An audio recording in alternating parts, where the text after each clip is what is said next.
Hey y'all, thanks for tuning in to another video. So, are you one of those people who is triggered by people being triggered? So, what I mean by that is like when someone is sensitive to a lot of things or someone has something to say about their emotional response to certain things, you feel like they're highly sensitive, overly sensitive, their triggers are annoying, and they need to stop being triggered so much. If you're one of those people, I want you to think about why other people's triggers trigger you so much. And it's interesting because it's kind of like an oxymoron. If you're triggered by other people's triggers, then you, in fact, are triggered by things as well and have an emotional response to them. And this came to me because when I recorded a YouTube video not too long ago, and someone responded with something about feeling like people were overly sensitive and overly triggered to things.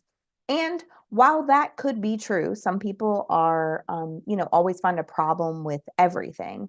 So those aren't really the people that we're talking about, though. We're talking about how people can have a traumatic emotional response to a lot of things.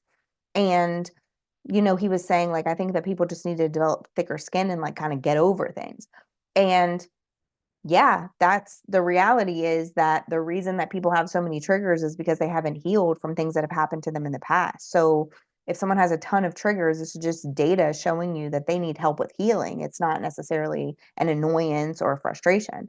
But when it becomes an annoyance or frustration and you become triggered by the amount of time somebody is emotionally affected by something, perhaps the reason that you're judging how soft or not soft someone is because your wound is talking.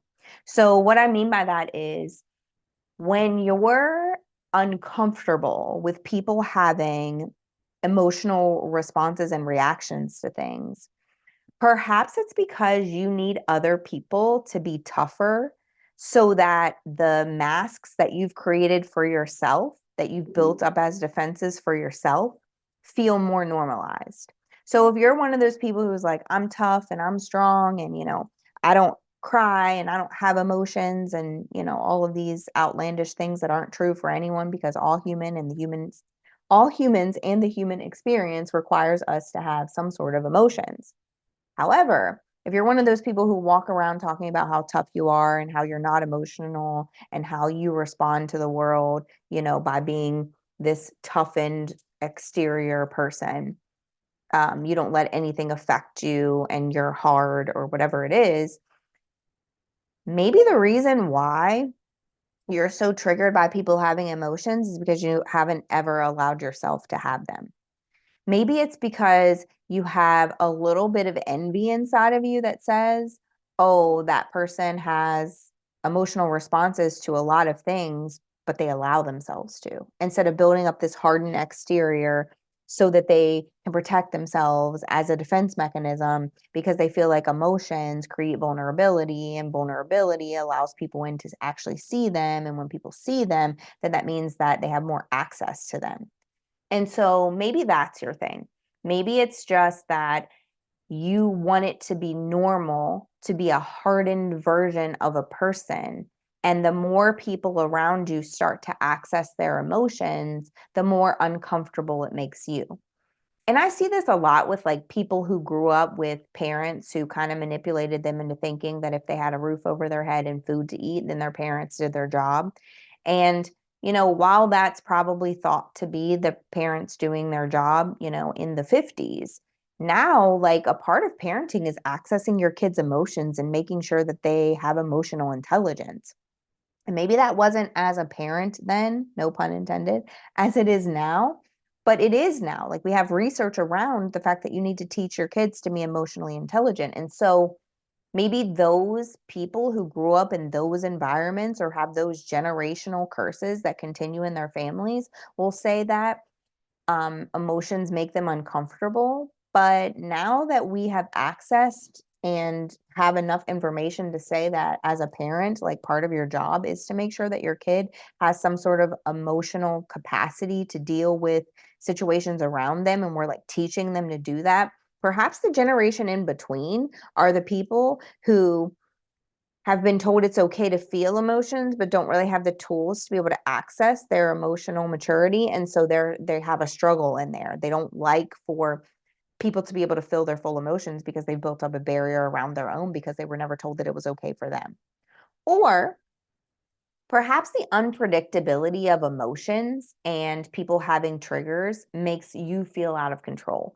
So maybe you're one of those people who's like annoyed by people being triggered so much, but maybe the reason why you're annoyed is because it's unpredictable.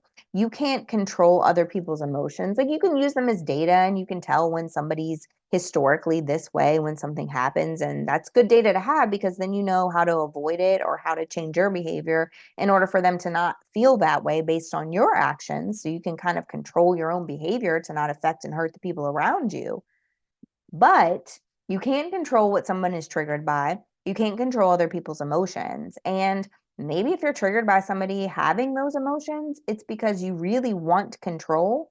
What you really desire is to be in control of your circumstances because you have a fear of being out of control because you need predictability because you lived in a household where people's emotions were all over the place and you didn't have predictability around their emotions. So you grew up trying to control everybody's emotions. So now, because people are allowed to actually feel their emotions, it makes you feel a little bit insecure because you can't control the people around you. And when you feel out of control, then you feel like something bad's going to happen. And so that triggers your trauma response to say, when I can't control things, I should fear those things. And so maybe that unpredictability is what's causing you to feel that judgment around people who are able to feel their emotions and admit when they have triggers.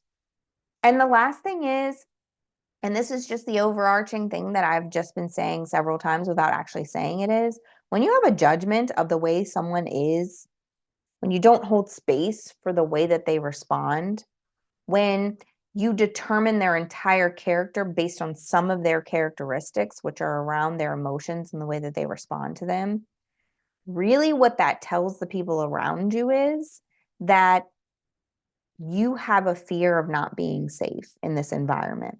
So you're going to judge the environment instead of accessing your own internal beliefs. Because if you judge the environment, it makes it feel safer for you to find something wrong with the environment than to find something wrong with yourself.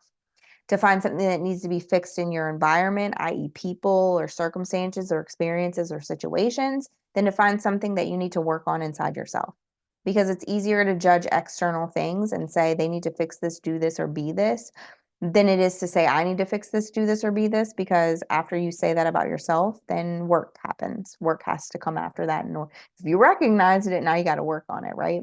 And so if you're one of those people who's triggered by people who are easily triggered, I would encourage you to really look inward and say, why am I like this? What is it that I'm afraid of inside of this? What makes me feel unsafe about other people having emotions?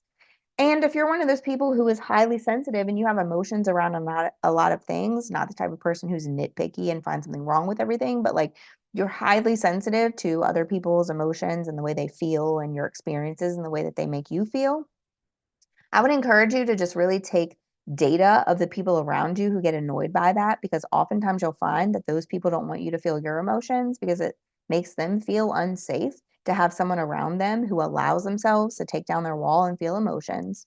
And to have someone around them that's unpredictable because they do have emotions and they allow themselves to feel them. And that they're judging you because your ability to feel your emotions makes them feel unsafe.